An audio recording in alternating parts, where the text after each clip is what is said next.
নমস্কার বন্ধুরা, আশা করি সকলে ভালো আছেন। বর্তমানে বসন্তকাল চলছে, আর এই বসন্তকালেই বসন্ত রোগ বলেন, পক্স বলেন বা চিকেন পক্স বলেন, এই রোগটাই কিন্তু বেশিরভাগ দেখা যাচ্ছে। আমাদের চেম্বারে প্রতিনিয়তই কম বেশি বসন্ত রোগী চলে আসছে। তবে কথা হলো যে এই বসন্ত রোগ থেকে আপনি কিভাবে সুস্থ থাকতে পারেন। আপনি দেখা যায় যদি আপনার শরীর দুর্বল লাগে, আপনি প্রোটিনযুক্ত খাবার খেয়ে আপনি আপনার শরীরটাকে চাঙ্গা করে নিয়ে আসতে পারেন বা সবল করে নিয়ে আসতে পারেন।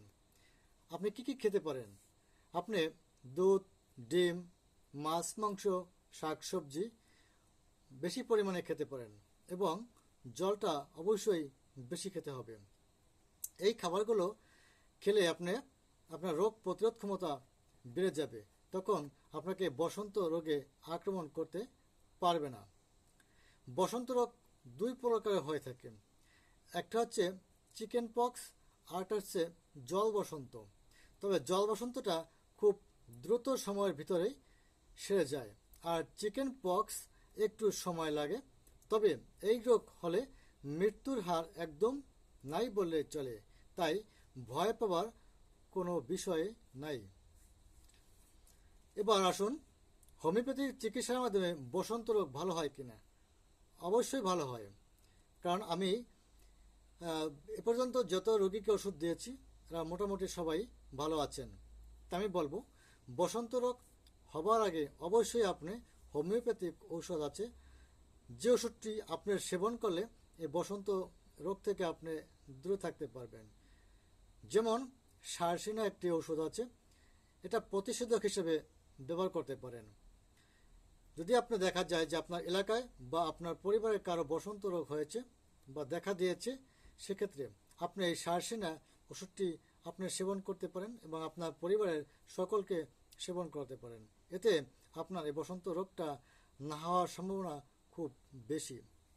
থুজা আছে আর একটি ঔষধ, এটা আপনি প্রতিষেধক হিসেবে ব্যবহার করতে পারেন। এটা আপনি মাত্র এক ডোজ বসন্ত রোগটা আসার আগে আপনি সেবন করলে আপনার এই বসন্ত রোগে আক্রমণ করতে পারবে না। যদি দেখা যায় যে বসন্ত রোগে আক্রমণ করে ফেলছে, সেমতো অবস্থা আপনি কি করবেন? আমাদের হোমিওপ্যাথিতে কয়েকটি ঔষধ আছে, যেমন একোনাইট আছে, থুজা আছে, রাস্টক্স আছে, সারসিনা আছে, বেলেডোনা আছে, জেলসিমিয়াম আছে। এরকম বেশ কিছু ঔষধ আছে, প্রত্যেকটির লক্ষণ আলাদা আলাদা মিলিয়ে সেবন করতে হয়, তাহলে আপনি দ্রুত সময়ের ভিতরে সুস্থ হয়ে যাবেন। সারসিনা ওষুধটি আপনি বসন্ত রোগের শুরু থেকে শেষ পর্যন্ত ব্যবহার করতে পারেন। এটি 30 শক্তির ঔষধ, দিনে 3 বার 1 ফোঁটা ঔষধ ডিস্টিল ওয়াটারের সাথে মিলিয়ে দিনে 3 বার সেবন করবেন। তাহলে 2 থেকে 3 দিন সেবন করলে আপনার বসন্ত রোগটা সেরে যাবে। যদি দেখা যায় যে লাল লাল হয়েছে, চিকেন পক্স যেটাকে বলা হয়, গুটি গুটি ছোট ছোট চিকেন পক্স হয়েছে, সেক্ষেত্রে আপনি থুজা ওষুধটি ব্যবহার করতে পারেন। দেখা যায় যে আপনার গুটির ভিতরে যদি রস থাকে বা জল থাকে, সেক্ষেত্রে রাস্টক্স, এবং চুলকায়, সেক্ষেত্রে রাস্টক্স ওষুধটি সেবন করতে পারেন। এবং দেখা যায় যে আপনার গুটি গুটি হয়েছে, ভিতরে পয়জন দেখা দিয়েছে এবং রস আছে, সেক্ষেত্রে আপনি জেলসিমিয়াম ওষুধটি ব্যবহার করতে পারেন। তবে বন্ধুরা, যদি আপনার বা আপনার পরিবারের কারো এই চিকেন পক্স বা পক্স রোগটা হয়ে থাকে, ভয় পাবেন না, কারণ এটা ভয় পাওয়ার কোনো রোগ নয়।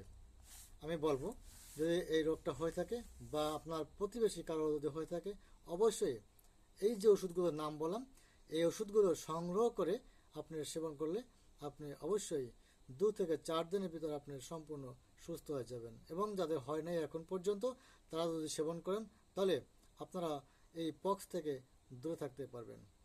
তবে বিশেষ করে যদি পক্স হয়ে যায়, তাহলে অবশ্যই খাবার দিকে অবশ্যই একটু নজর রাখতে হবে, কারণ আপনি যদি দ্রুত সময়ের ভিতরে এই পক্সটা শুকিয়ে ফেলতে চান, তাহলে আপনি আপনার খাবার দাবারের ম্যানুয়াল চেঞ্জ করে নিরামিষ খাবারটা সম্পূর্ণ ভালো হবে। কারণ মাছ মাংস থেকে আপনি দূরে থাকলে আপনার এই পক্সটা দ্রুত সময়ের ভিতরে শুকিয়ে যাবে। আর যদি আপনি মাছ মাংস সেবন করেন তাহলে একটু সময় লাগবে, তবে ভয় পাবার কোনো বিষয় নয়। তো বন্ধুরা, আমার এই বসন্ত রোগ নিয়ে আলোচনার যদি আপনার উপকৃত আপনি মনে করে থাকেন তাহলে অবশ্যই ভিডিওটায় লাইক, কমেন্ট এবং শেয়ার করে আমাকে অবশ্যই জানাবেন। আমি পরবর্তীতে আরও ভালো কিছু নিয়ে আসব। এ পর্যন্তই আপনারা আমার সঙ্গেই থাকবেন। সকলকে ধন্যবাদ।